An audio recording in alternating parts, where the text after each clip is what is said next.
They want James Comey prosecuted. 57% of government employees polled say he should face legal action, and 47% of voters overall say he should face prosecution. We're going to take that issue up and others with Victoria Toensing, former Deputy Assistant Attorney General for the Criminal Division of the Justice Department, and Joe DiGenova, former U.S. Attorney for the District of Columbia, the founding partners of DiGenova and Toensing Law Firm. Great to have you here. Welcome to the swamp. Well, thank you very much. I don't quite feel at ease yet, but I would be a little worried if I did.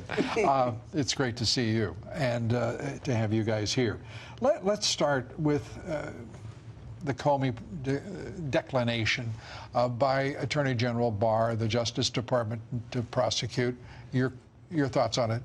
It was the right reason. I mean, our hearts probably wanted him to be indicted, as 57% of the government workers understand what would happen to them, but it was not the good case. He gave the classified information to his lawyer. I have people coming to my office and talking to me about representation who bring me classified information, so you really wouldn't want to start with he didn't release the classified information directly to the press. So, Joe? You don't want to bring a bad case as your first case. When Gregory Craig was acquitted the other day on the Farrah case, that was a sign that D.C. juries love Democrats. They don't like Republicans. Comey's now loved here in this town. If you're going to bring a case against him, it better be a doggone good one. So we're comfortable with not prosecuting Comey for that. For the rest of the stuff, let's wait and see what Durham comes up with. Durham, the Attorney General, all of the folks at the Justice Department are creating sort of a confounding atmosphere, it seems, because they're representing, as Tom Fitton was here, representing Clinton in the against Judicial Watch. There's some peculiar, at least appearances of peculiar choices being made. Devin Nunes filing a lawsuit against Fusion GPS, something of an interlocutor amongst the DNC, Hillary Clinton, the FBI, in funding the Christopher Steele dossier, and accused of much more. It's a really interesting case. First of all, they didn't file it in D.C. They filed it in the Eastern District of Virginia, which is a much friendlier place for this. Justice Department, take note. Yes, that was. But what happened was Glenn Simpson went before Devin's committee and committed perjury, just outright perjury. Everybody agrees with that. So, what to do? Well, the Democrats know what to do. Let's file some false charges against Devin Nunes.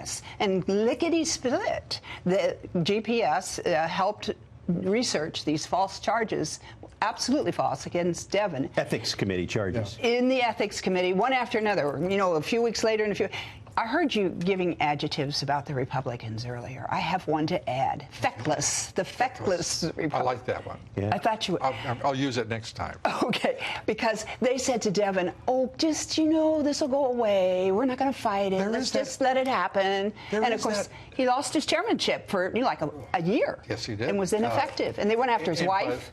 They went after his wife? It's stunning what the left is doing. I don't think any of us are stunned anymore about their commitment when we watch Gerald Nadler, Adam Schiff, bald-faced lying, and moving ahead with these efforts to subvert this administration.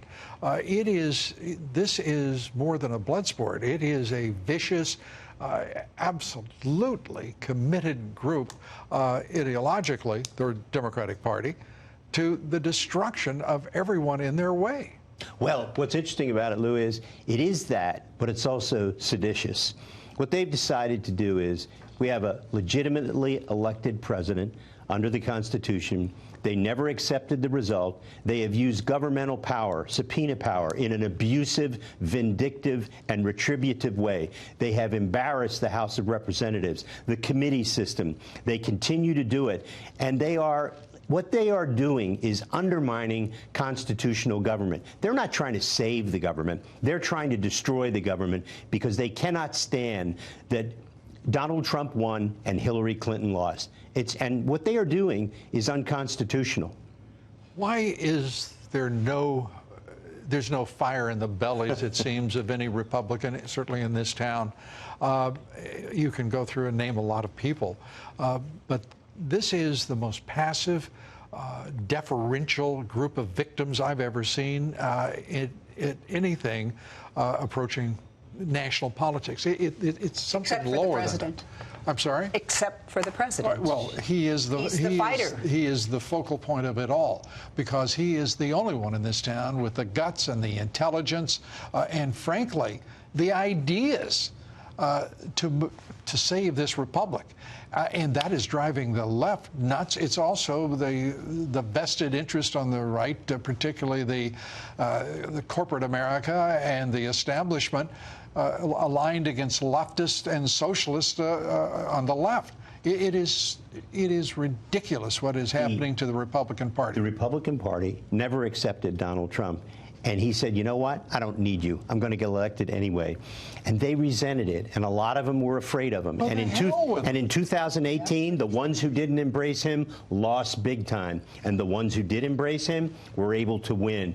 This is about a party that really doesn't know what it wants to be. It's also about a judicial system that really is there's a foul stench to the whole court system in this country. We can go catalog these decisions against the Trump administration, and they are unreservedly Democratic. They are appointed by Obama. They are appointed by Clinton or George W. Bush, who apparently didn't care very much at all about who he put on the bench. The Chief Justice says there are no Obama judges and Trump judges. Didn't you hear him say that? I did hear John Roberts say that. And as long as I'm talking about John Roberts, I want to know what he's done about the FISA court, because that's a court that bothers me a lot. That's his court. He makes the appointments. He's in charge of it. Work on those applications, and what was done here. A hush is falling over this, and I'm being told that we've got to leave it here. We always have such fun. We do. And I always learn so much, and I always appreciate our time together. I'm going to say the next question was even more